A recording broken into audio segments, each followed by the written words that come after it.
Welcome to Frank Bruno Law. I am Frank Bruno. I'm an elder law and probate attorney and estate planning attorney. Today's topic is the interplay between three siblings inheriting a property and trying to sell a house. Oh boy. I represent one of three siblings that inherited a property, and what they did was I was not involved in the probate. After the probate, the property that was inherited from a parent went to the three siblings equally. Now, A, B, and C are on the property together. It's a property in New York City that has rental income. And for the past 2 years, one of the siblings has been managing the property, collecting rent, paying bills, hopefully keeping a ledger. I represent a sibling that is not quite sure what's going on with the money, the rental income, and the distributions. My client has some awareness of repairs that were necessary and has a partial list of, what the rents had been or should be, right? So the reason I became involved is because, the person that's now my client, was not provided this information and really needs an accounting. So it's not a surrogate's court proceeding any longer. And that's because the property was distributed to the three of them and they've been placed on title. It's now an entirely different process. What's going to bring this to a head is that the house is up for not a house. The commercial property is up for sale. And, once we have a buyer, I'm going to represent the 1/3 owner in the contract negotiations, in the discussion, and then ultimately determining what rents, all of the information related to, like, the ledger. What was the rent collected, the expenses made, and what distribution should be made. This really is me seeking an accounting. Hey, I have a crazy question for you. That's how my telephone consultation started today. So, believe it or not, many people think that their situation is the craziest that I've ever heard. And it really isn't. I guess occasionally I've encountered a crazy situation. But overwhelmingly, people in circumstances tend to repeat themselves. So this particular crazy question was a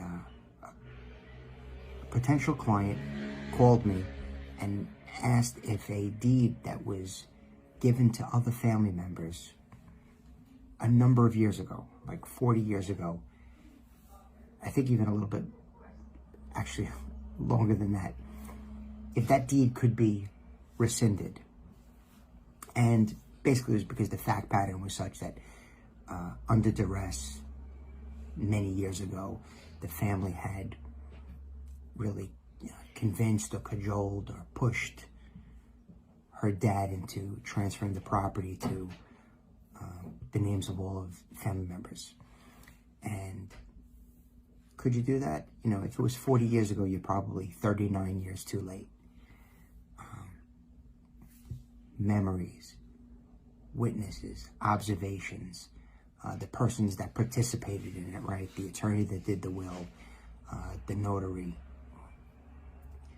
the memory that anyone that's still living would have, really. So it's not the craziest situation I've heard, because I've had other similar fact patterns.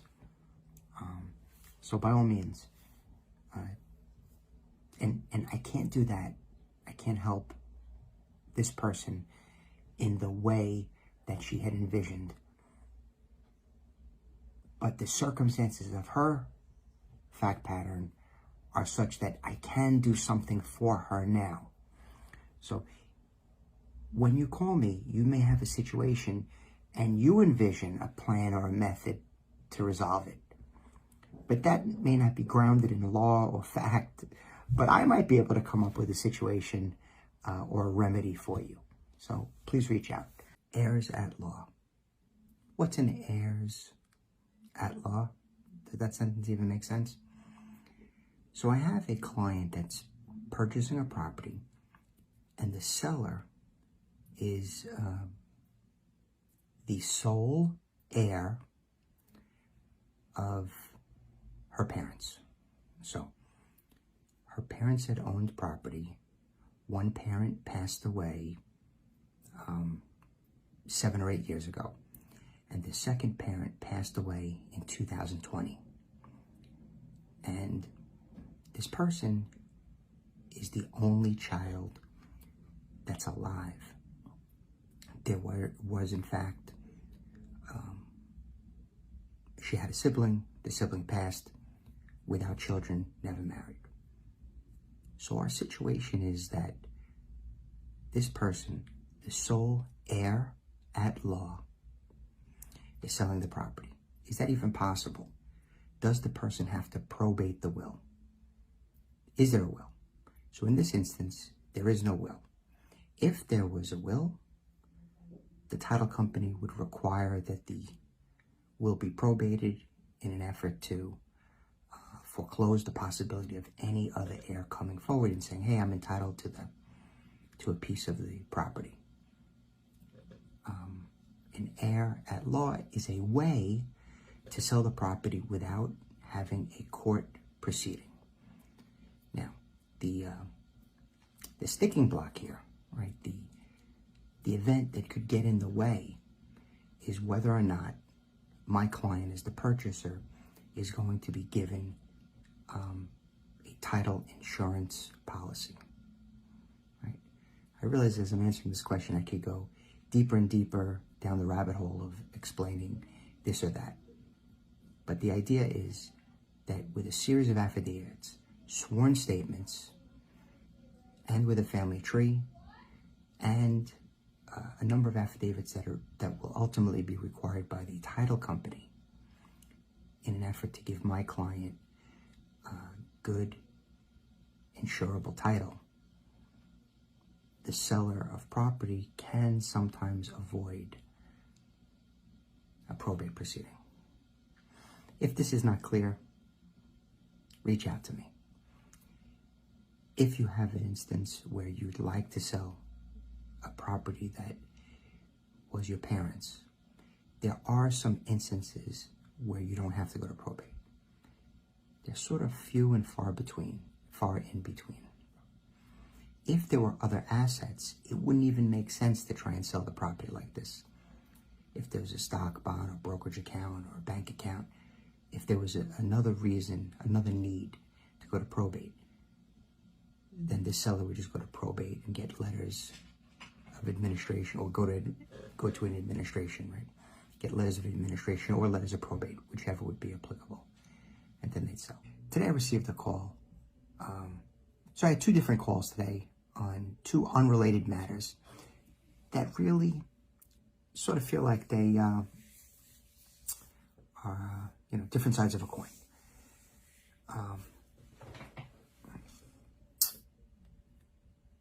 What do I mean by that? Well, let me tell you. One of my calls was from a person calling on behalf of an 82-year-old woman, and this woman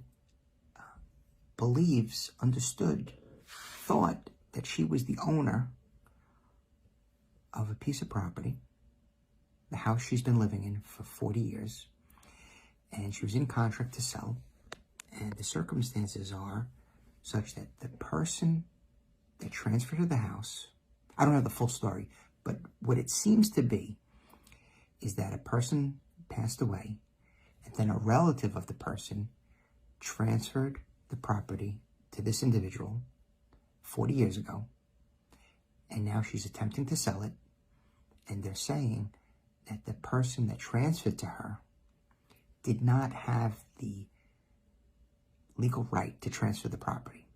So oftentimes I've said in these video conversations, when a person passes away, the house is frozen, fixed in place in the name of the deceased person. And then you need to go to court to get the permission and authority to sell. So in this situation, 40 years ago, the person that was supposed to have to seek out the permission and authority to sign over a deed and transfer a property did not do it. Now, I'm just becoming involved in the case, so I don't know how that happened, why it happened. It's like a whodunit, right? It's interesting. It's crazy for the lady, because it may be that she doesn't own the house. Now, I have another telephone call that I received today that an individual was in negotiation to buy a property. And while he was negotiating, the owner of the property passed away. So now he started negotiating with an heir. Actually, he's going to continue with the same dollar amount offered. It's really not a negotiation, but the circumstances are such that the heir cannot immediately sell the property, right? That heir has to go to the court, get permission and authority to sell, get letters of administration. I believe there's a will. So the person that contacted me was the prospective purchaser and just wanted information about what could happen. And this was a referral from an attorney colleague of mine. So I entertained the call, talked to the person all about the issues involved, and there you have it. Permission and authority to sell the property. If you inherit assets, especially real property, you need to understand the step-up in basis rules. These rules can save you a lot of money on capital gains and depreciation recapture. A step-up in basis has significant implications for inherited property. When an asset is inherited, because the original owner had passed away, it's typically worth more than when it was purchased. To avoid a huge capital gain tax bill when the inherited property is sold, the cost basis of the asset is modified to its value at the time of the owner's death. Note that this only applies to property transferred after death. If a property was gifted or transferred before the original owner dies, the original cost basis would transfer to the recipient. So, that's a big word jumble, but if you would like me to go over that with you, I would like to do that. You can reach me at Call Frank Bruno. A step-up basis is really a very important technique and strategy that can be employed as part of an estate plan for you. If you need to speak with me about your situation, please go to frankbrunolaw.com. Schedule an interview, read a blog post, watch a video. Any way that you can become familiar with perhaps the remedies that could address your situation. Thank you very much. Friend, father,